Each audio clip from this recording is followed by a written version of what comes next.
I have just 2 bolts holding this pan on just for the time being.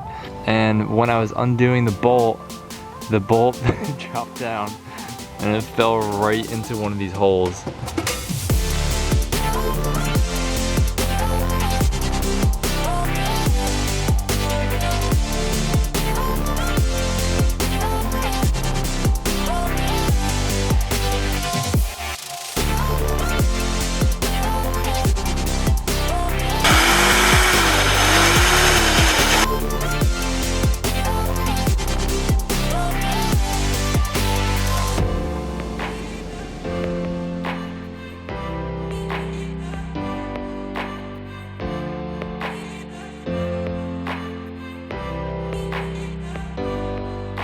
Not the cleanest job, but that should do the trick. I don't think I put too much on. I might have put a little bit too much on the inside parts of the bolt holes, but I don't think it's gonna be enough where it's gonna like break off into the pan. Then it could block the pickup tube for the oil pump. So actually for the FSI, it says to go just all the way around in a circle. For this one, you're supposed to go diagonally.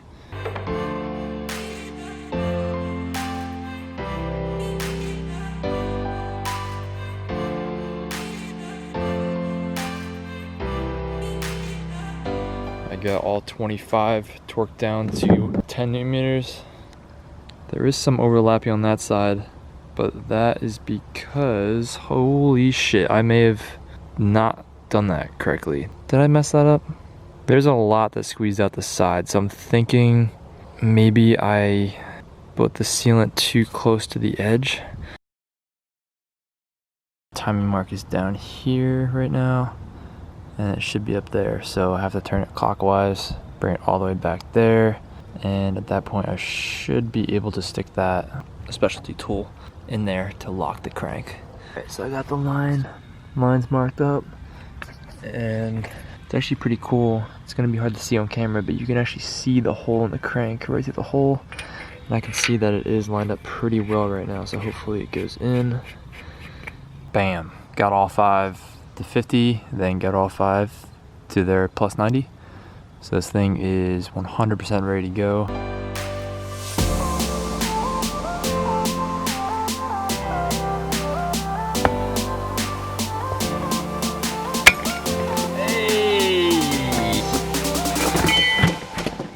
Trying to figure out if the little disc that goes between this cover and the flywheel should still be installed.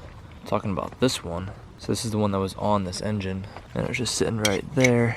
So I was trying to figure out if I should still use this for that clutch, because I don't remember if they were using one. All I have to do is go look for one of those in the garage that has 11 holes. There's extra 5 drilled out for that to work.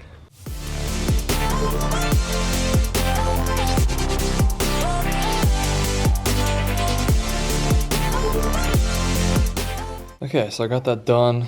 I definitely don't want to work anymore tonight because I'm making mistakes now. So like I just put 3 of those at their plus 90 instead of alternating diagonally.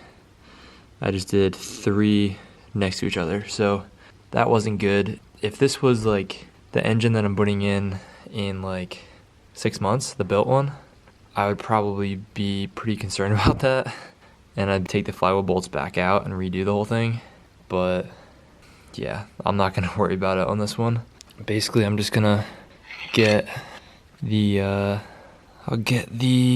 my god, I can't think.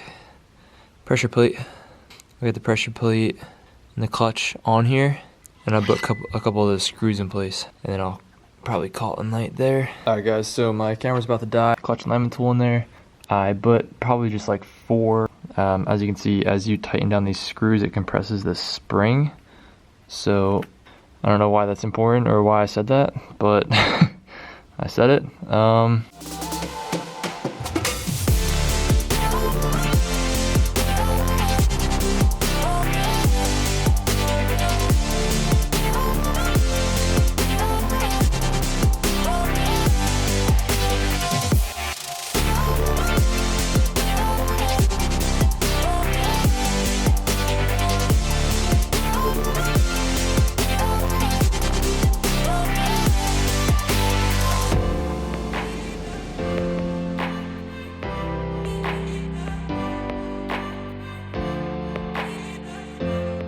So that's the oil supply. So that one is going to wrap around here and go to that spot right there. And then I'll make sure that my drain line is going to reach. It is going to be ridiculously close. In fact, it actually doesn't look like it's gonna work.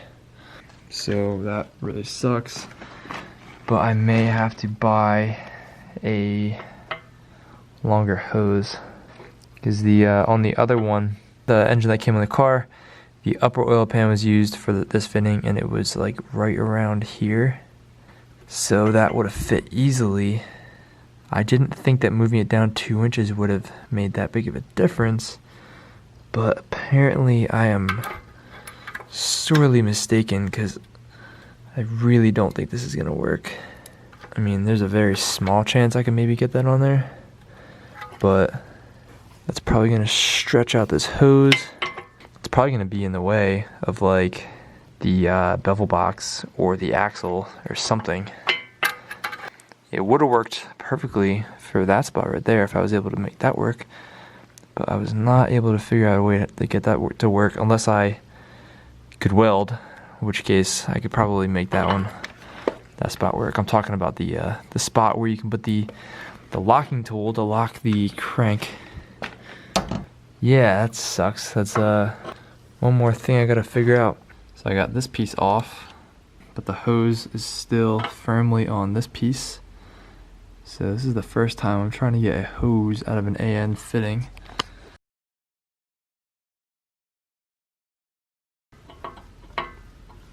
Okay, there we go. I'll whip out my calipers, measure that, and I'll try to find the same size hose. I'm just trying to get this car on the road ASAP. It's really my only priority with this car right now. Alright, so I think I got this figured out. I measured the inner diameter to be about 5/8. It's closer to like 1/2 inch. The place that I was gonna get this hose and all the fittings and other hoses from they're not doing store pickup right now because of COVID. So I need to do their shipping option. Thankfully they have a Saturday shipping option. Today's Friday, so it's just gonna be costly. And I'm gonna have to obviously wait till tomorrow. I'm just gonna continue to try to get everything else ready. Okay, so I pulled these guys off of the head that came on the car. So these are those two little plates that block off those secondary air injection holes on either side of the exhaust manifold. So this one had its own little thin metal gasket, which is still fully intact. So I can reuse that one. Goes like that. This one, it had like a soft gasket and it got stuck on the head, and like trying to peel it off, it would just break apart. So I had to make my own. I did a quick and not so great job cutting it out of this gasket material. This is just leftover stuff from this Felpro kit that I got. The other one was like this, so I made this one like this. I probably could have just gone away with not cutting that center hole out. I don't really know, but that should work.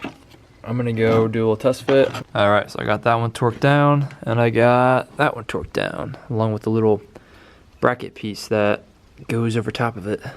All right, time to remove this little fitting for the oil line, the oil supply line. It's in there pretty loosely, actually. And it looks like there's a crush washer that was in there. All right, got some Teflon tape on there. So I'm gonna stick that guy back in there. All right, that guy is nice and tight on there, so oil supply line is good. Next, I'm gonna have to take this guy off for tomorrow morning when I get the longer hose for this. All right, so I got that short little hose all the way out, both ends. And my fittings, I just kind of snugged back up on there just so I don't lose them. I'm gonna try to get this down and get the trans on and get this bell housing bolts on.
thing is still heavy and it wants to rotate that way when the transfer case isn't on it.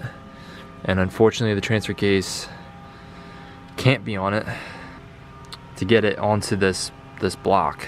I remember getting the O2Q onto my FSI was easy, but the transfer case, the bevel box was on at the time.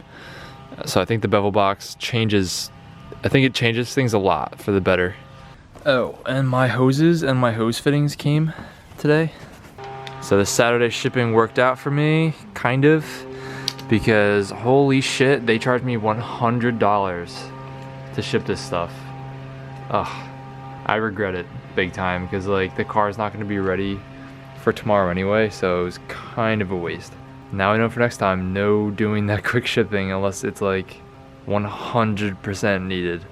That's $100 down the drain for no reason. I could have just picked all this stuff up for free next week. Ugh, I feel like such an idiot. Plus this stuff on its own was kind of expensive, so I basically just spent like close to $200 on hoses.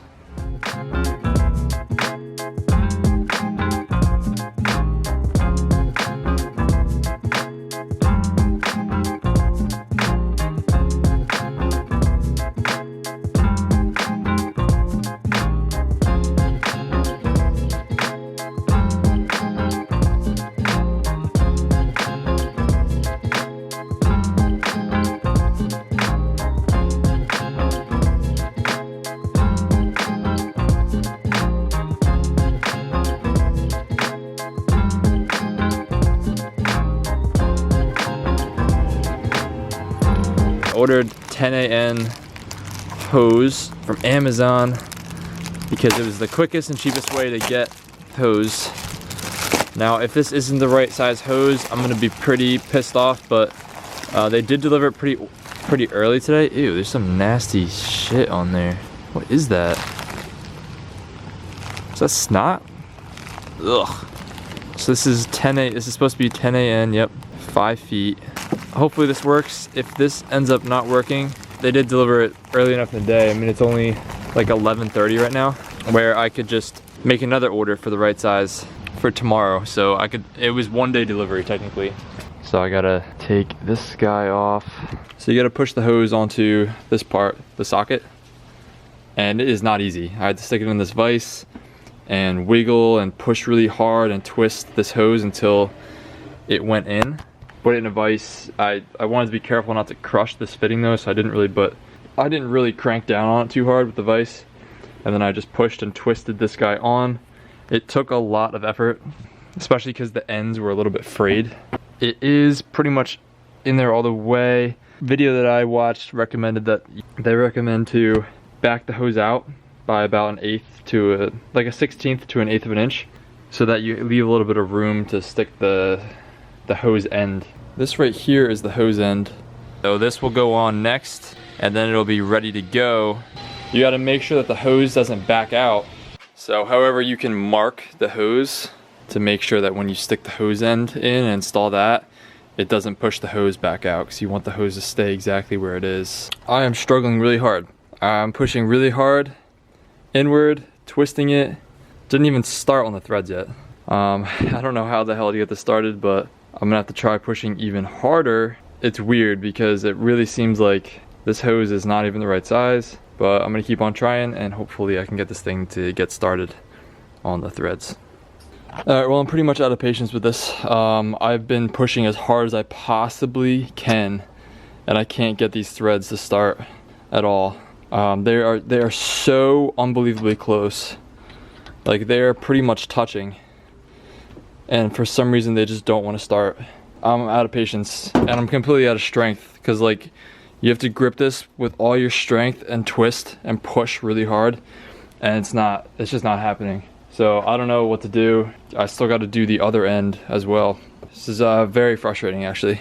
Alright, so I'm still struggling with this. I cut it again. This time I taped it first with Gorilla Tape.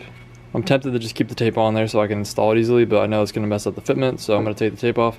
All right, I tried to get crafty and use the vise to crunch this, compress this in, and like squeeze these together like that. It didn't work. The piece of wood that I was using popped out, and it's really not easy at all. I guess I'm probably gonna have to get a different hose or buy like a little kit that has like fittings that come with the hose so that I know that it's gonna work. All right, well, I decided to just use the PTFE hose that I got from McMaster Car on Saturday. I put it in the fittings. It fit in there pretty, it wasn't as tight or snug as I was hoping it would be. This might leak, I don't know. This should be under very low pressure. I mean, it is just a drain line. So, it turns out PTFE needs its own fittings for the 10 a.m. line for my oil drain. Had to go to a shop today and get a hose made. Their fittings weren't working with my hose, and my fittings were not working with their hose, I think. So I had to use their hose and their fittings, but I did finally get something that works here. So I have this about 1.5 feet, so I have a little bit extra length if needed. It's flexible, so I mean, I can bend it any way I need. The fittings are reusable. This is like a really, really nice setup. This feels really, really sturdy. This costs $75 at the shop. They whipped it up in like 10 minutes. It'll be worth it to get the car going. $75 well spent. It's gonna be ugly already. Yeah. I don't see this thing. Most they can get is what?